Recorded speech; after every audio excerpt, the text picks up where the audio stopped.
আসসালামু আলাইকুম। Ruhi simple life ব্লগে জানাই আবারও স্বাগতম। কাছে এবং দূরে, দেশ এবং দেশের বাইরে যে যেখানে আছেন, আশা করি আল্লাহর শেষ রহমতে ভালো আছেন। আলহামদুলিল্লাহ, আমরাও ভালো আছি। আজকে আমি আরেকটি নতুন ভিডিও নিয়ে চলে আসলাম আপনাদের মাঝে। আশা করি ভালো লাগবে। ভালো লাগলে প্লিজ চ্যানেলটি সাবস্ক্রাইব করবেন। যারা নতুন দেখবেন, ভিডিওটি দেখতে দেখতে ভালো লাগবে। ভালো লাগলে প্লিজ চ্যানেলটি সাবস্ক্রাইব করবেন, লাইক করবেন, শেয়ার করবেন এবং পাশে থাকা বেল আইকনটি বাজিয়ে দিবেন। বেল আইকনের অল অপশন প্রেস করে দিবেন, আমি যাতে কোনো নতুন ভিডিও দেওয়ার সাথে সাথে আপনারা নোটিফিকেশন পেয়ে যান এবং আপনাদের সময় সুযোগ করে দেখে নিতে পারেন। আর যারা পুরাতন বন্ধু, প্লিজ একটি লাইক দিয়ে ভিডিওটি কন্টিনিউ করবেন। আর অলরেডি এই দুটি কাজ যারা করে রেখেছেন তাদেরকে তো অসংখ্য ধন্যবাদ। আজকে আমি ফাঁকিবাজি করে কীভাবে দিনটা পার করালাম এই ভিডিওটা নিয়ে আসলাম। আসলে গরমে চুলার পাশে মুঠেও যাওয়া ইচ্ছে হচ্ছে না, এরকম অবস্থা, এত গরম। এখানে কিছু শুকনা মাছের বাজার করানো হয়েছে। এখানে তেল, খেজুরও খাওয়া হয় মাঝে মাঝে। আর এখান তো আরব দেশ, খেজুর অ্যাভেলেবেল আর কি। তারপর পাস্তা, চৌলা, তারপর মশলা, হলুদ, মরিচ, এগুলো আর কি। আসলে এই খাবারের তালিকার মধ্যে খাবারের শেষ নাই, শুরু আছে আর কি। এতগুলা বাজার করার পরেও আবারও কি একটা গ্যাপ পড়ে যায়, একটা না একটা আবার আনতে হয়, এই অবস্থা। এই তো এখানে এই বাজারগুলো, শুকনা বাজারগুলো মাসের করানো হয়েছে।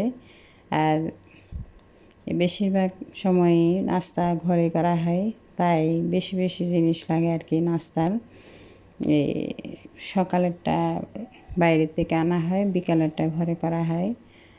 আর শুক্রবার তো করাই হয় না, মাঝে মধ্যে আর কি বাইরে চলে গেলে শুক্রবারে ঘরে নাস্তা করা হয় না। এটা এখানে বাজারগুলো আমি এখন সব অফ ক্যামেরায় সব কিছু গুছিয়ে নেব। এখানে আজকে দুপুরের মেনুতে কাঁঠাল বিচির ভর্তা।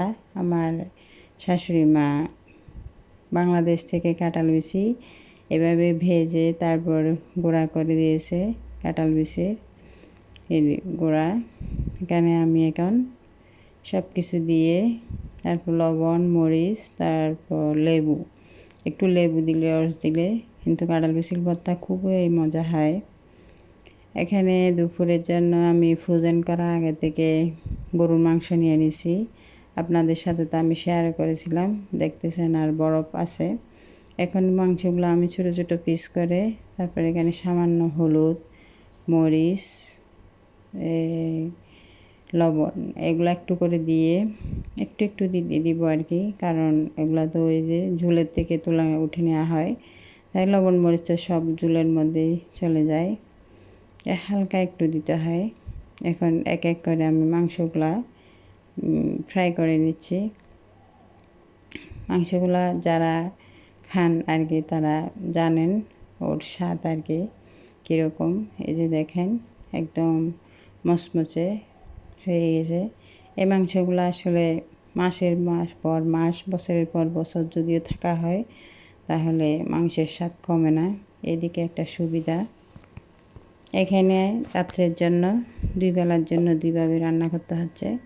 রাতের জন্য শুকনো মাংস, আর রাতের জন্য মুরগির মাংস। এভাবে রান্না করতেছি, আলু ফ্রাই করে। তারপর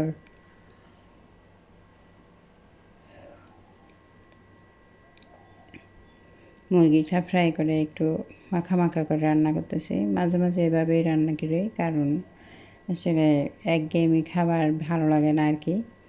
আজকে আমার ভিডিও দিতে একদম ইচ্ছে করতেছে না, তারপরেও আপনাদের সাথে অ্যাক্টিভ থাকার জন্য ভিডিওটা দিচ্ছি। এই তো এখন চুলাইতে রান্না করে নিচ্ছি এইভাবে আলু, তারপর মুরগি। গরমের জন্য যে খাবার খাই না কেন একদম অরুচি হয়ে গেছে, গরমে কিচ্ছু ভালো লাগতেছে না, এই অবস্থা।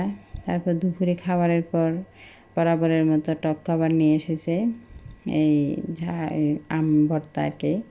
আম ভর্তাটা খেয়ে নেব আজকে। আসলে আম ভর্তাটা খুবই মজা হয়েছিল আম ভর্তা। আর আম আমার জানি না কার কেমন আম, কিন্তু আমার বেশি পছন্দ কাঁঠালের চেয়েও আম। যত খাই ততই ভালো লাগে। আম ভর্তা, আমের আচার, তারপর এই আম এইভাবে পাকা আম, কাঁচা আম লবণ মরিচ দিয়ে ভর্তা বলেন, এভাবেই বলেন। আর বাচ্চারা তো আমাদের মতো, আমাদের বাচ্চারা মনে করে আমাদের মতো হয়েছে, ওরাও এরকম। অর্থাৎ যার আচার 2-3 দিনে শেষ করে দেয়, এই আমের আচার আর কি, দেশ থেকে পাঠিয়েছে এরকম 2-3 দিনে শেষ করে দেয় বাচ্চারা। এই খাবারের জন্য অর্থাৎ আচার খাবার জন্য এত যে পাগল ওরা। আমাদের মতো হয়েছে, আমরা ছোটোবেলায় এরকম ছিলাম। আমি বেশি আমের আচার, বড়ের আচার এগুলো বেশি পছন্দ ছিল আমার জন্য কেউ আচার খেতে পারতো না, এরকম অবস্থা। আমি এরকম আচারের ছিলাম, এখনও আছে আচারের ইয়া। আর বিকেলে আজকে হচ্ছে নতুন আমি চিকেন নাসুস তৈরি করতে চাচ্ছিলাম। আসলে জানি না কতটুকু পেরেছি, আমি আর কখনো তৈরি করি নাই, জাস্ট নতুন তৈরি করছি হিসেবে। বাচ্চারা খুব পছন্দ করে খেয়েছে, কিন্তু আমি তেমনভাবে পরিবেশন করতে পারি নাই। এই বাচ্চাদের হুজুর আসার টাইম হয়ে গেছিলো, তাই আর কি তাড়াহুড়া করে কোনো রকম করে ওদেরকে দিয়ে দিছি, কারণ হুজুর আসার টাইম হয়ে গেছে। হুজুর অলরেডি চলে আসছে, ওরা খেয়ে হুজুরকে বসিয়ে খেয়ে তারপর চলে গেছে আর কি। আসলে প্রতিটা কাজ খুবই ঝামেলা, আর গরমের জন্য তো কাজ কন্টিনিউ করতে পারতেছি না, গ্যাপ দিয়ে করতে হচ্ছে। এখন আমি ডোটা রেডি করে তারপর লেচি কেটে রুটি তৈরি করে নিচ্ছি। এইভাবে 5টা রুটি তৈরি করলাম। 5টা রুটি তৈরি করে তারপর আমি আবার এক এক করে সবগুলা তেল আর আটা দিয়ে তারপর আবার বেলে নিব। এই তো প্রায় সমোসার মতো আর কি। নাসুসটা ওরা মোবাইলে দেখে বলতেছে, আম্মু এভাবে নাস্তাটা তৈরি করে দাও। আমি বলে আমি তো কোনো সময় তৈরি করি নাই, কেন এভাবে তৈরি করো। তারপর আমি করলাম, জানি না কতটুকু হয়েছে, কিন্তু খেয়ে ওরা অনেক তৃপ্তি পেয়েছে। এটা হচ্ছে আমার এই কষ্টের সফল আর কি। ওরা যে তৃপ্তি পেয়েছে খেয়ে আর কি। বাচ্চারা আসলে কোনো কিছু যদি তৈরি করে বাচ্চারা যদি হাসি মুখে খেয়ে নেয় বা খায়, তাহলে খুবই ভালো লাগে, অর্থাৎ কষ্টটা সার্থক হয় আর কি। এখন আমি এই রুটিগুলো এখন 5টা রুটি বেলে নিচ্ছি, বেলে সেঁকে নিচ্ছি। এই তারপর এক এক করে তুলে নেব, এই যে এক এক করে তুলে নেব রুটিগুলো। আমি আবার এই এমনি একটা একটা করেও সেঁকেছিলাম, কারণ যত ছেঁকা হবে তত মুসমুসে ক্রিপসে হবে, এটা চিন্তা করছি। আর এখানে আমি সবগুলা রুটি একসাথে কেটে নিচ্ছি, রুটি বেশি হওয়াতে কাটতে একটু অসুবিধা হচ্ছে আর কি।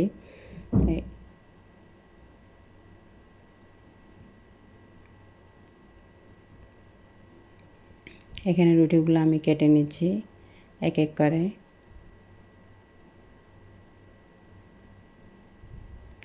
এই যে আমি একটা রুটিকে 4 ভাগ করলাম প্রথমে, তারপর আবার মাঝখান দিয়ে কেটে নিচ্ছি, অর্থাৎ কোনা কোনা করে আর কি। এগুলা রুটিগুলা তারপর আমি ফ্রাই করে নেব এই চিকেন নাসুস তৈরি করার জন্য। চিকেন নাসুস এভাবে কখনো আমি তৈরি করি নাই, প্রথম তৈরি করলাম, জানি না কতটুকু হয়েছে। বাচ্চারা খেয়েছে, এটা হচ্ছে আমার এই তৃপ্তি আর কি।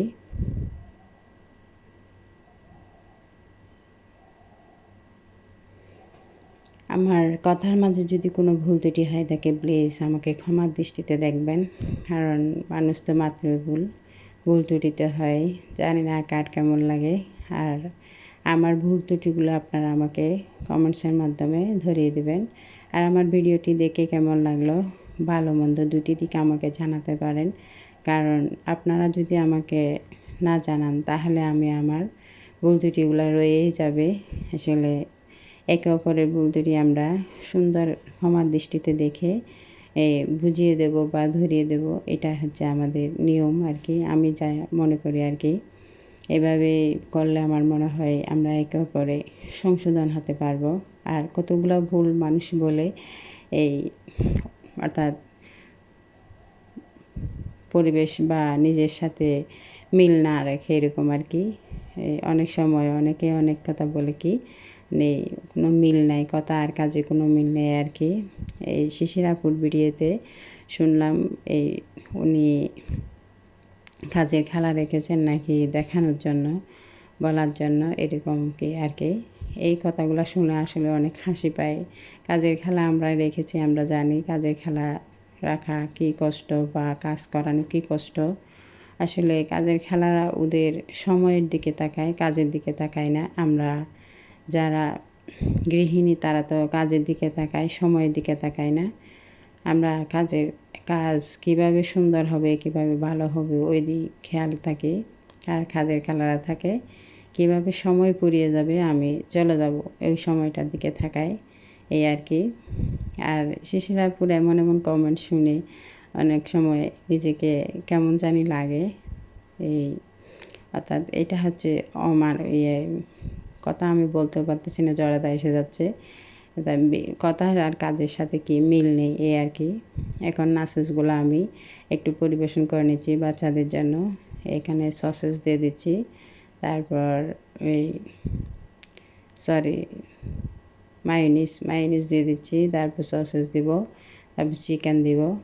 এভাবে দিয়ে তারপর বাচ্চারা এক এক করে সবাই নিয়ে খেয়ে নিচ্ছে। এভাবে খাওয়ার পর আসলে সস ছাড়া তার মায়োনিজ দিয়ে বেশি মজা হয়েছিল। মায়োনিজ দিয়ে এখানে আমি চিকেনটা দিয়ে দিচ্ছি। মায়োনিজ দিয়ে বেশি ভালো লেগেছিলো সস ছাড়া আর কি। সসের চেয়ে মায়োনিজটা ভালো লেগেছে। প্লিজ সবাই আমাকে একটু ফুল ওয়াচ দেবেন, কারণ আমার একদম কম ওয়াচ টাইম আর কি। এখানে হচ্ছে আমরা একটি জরিফাতে ঘুরতে গিয়েছিলাম। এখানে খরগোশের বাচ্চাগুলো দেখেন, খুব সুন্দর, কিউট একদম। সকলের সুন্দর ভবিষ্যৎ ও সুস্বাস্থ্য কামনা করে এবং সকলের সন্তানের প্রতি দোয়া ও ভালোবাসা রেখে আজকের মতো আমি এখানেই বিদায় নিচ্ছি। আসসালামু আলাইকুম, আল্লাহ হাফেজ। সকলের প্রতি দোয়া ও ভালোবাসা রইল।